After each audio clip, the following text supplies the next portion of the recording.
morning, everybody, and welcome to my kitchen. When I woke up this morning and started thinking, what am I going to have for lunch today? I thought, beef and bean enchiladas. Yep, beef and bean enchiladas.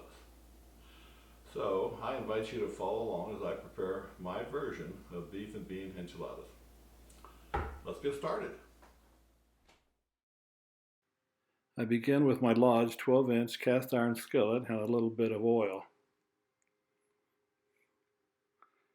To this I'll add one chopped onion.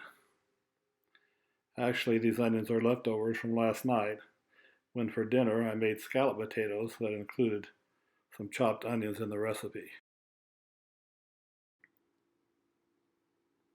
Some fine sea salt for flavoring the onions, and 2 pounds of ground beef,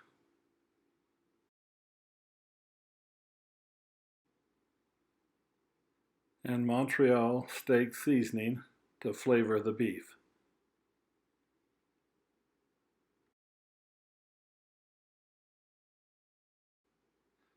Okay, that's looking really good. I'll set aside the ground beef and start making the enchilada sauce.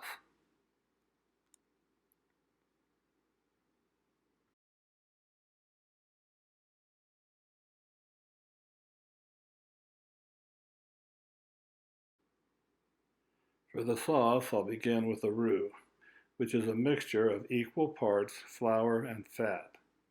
Today for the fat, I'm using 2 tablespoons of butter and 2 tablespoons of shortening. But you could use oil or lard or any combination of them for your fat. Just put it over medium heat until the fat melts. Once my butter and shortening melt, I added 4 tablespoons of flour, and then I whisk them together. I really like using this flat whisk whenever I make a roux or really make any kind of gravy. There's 3 levels of a roux. It goes from white, then blonde, and finally brown. Unless you're from Louisiana, then there's a 4th, dark brown, which they use in gumbo. But here I added another tablespoon of flour. It just wasn't quite as thick as I would like it. Just let it simmer there for about a minute or two. Make sure you get good rolling bubbles like you see here in the middle.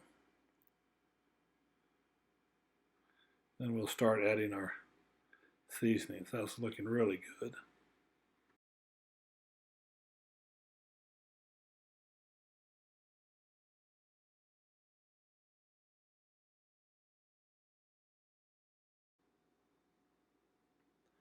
I've combined all my seasoning in this bowl.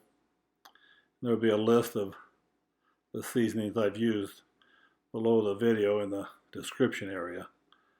But keeping the pan on medium to medium-low heat, I'll gradually add in the seasonings a little bit at a time, stirring them in and incorporating them. It's important not to have your pan too hot.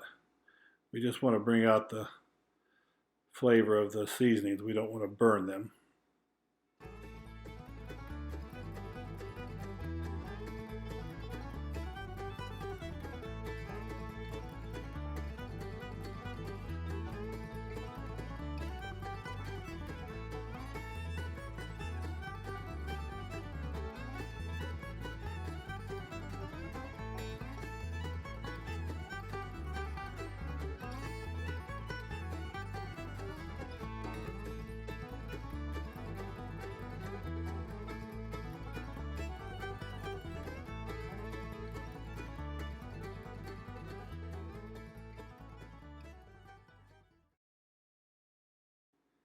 After all the seasonings have been added to the roux, the final step is to add beef stock, bring the sauce to a boil, then lower the heat and simmer for 5 minutes.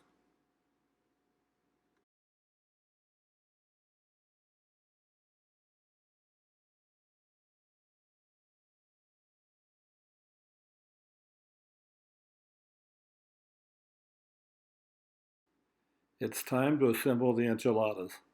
I'll use this tortilla warmer to get the tortilla shells soft and pliable. I'll insert 5 at a time, then pop them in the microwave oven for about 20 seconds.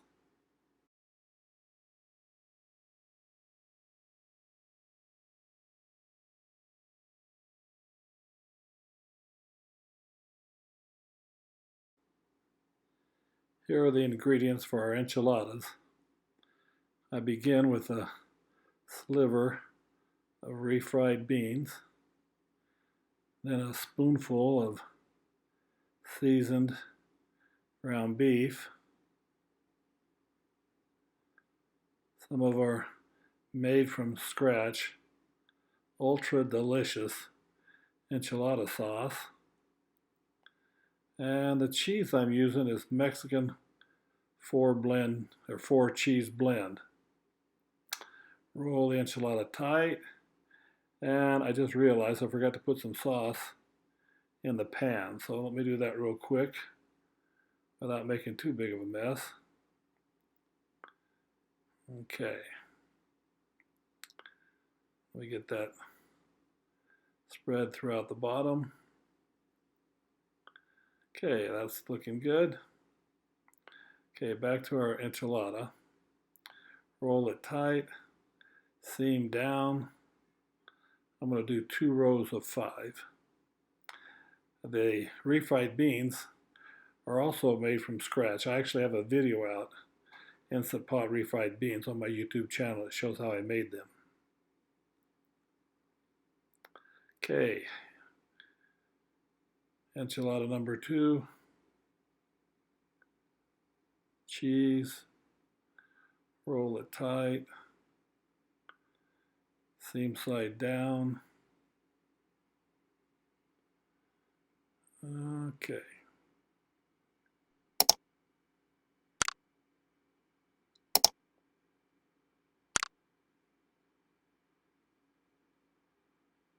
And I just repeat the process.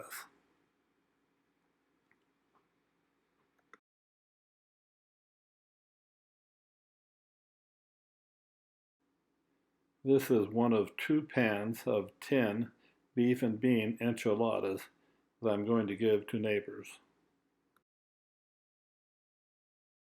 And here are 2 beef and bean enchiladas in a cast iron skillet that I placed in the oven at 350 degrees for 20 minutes.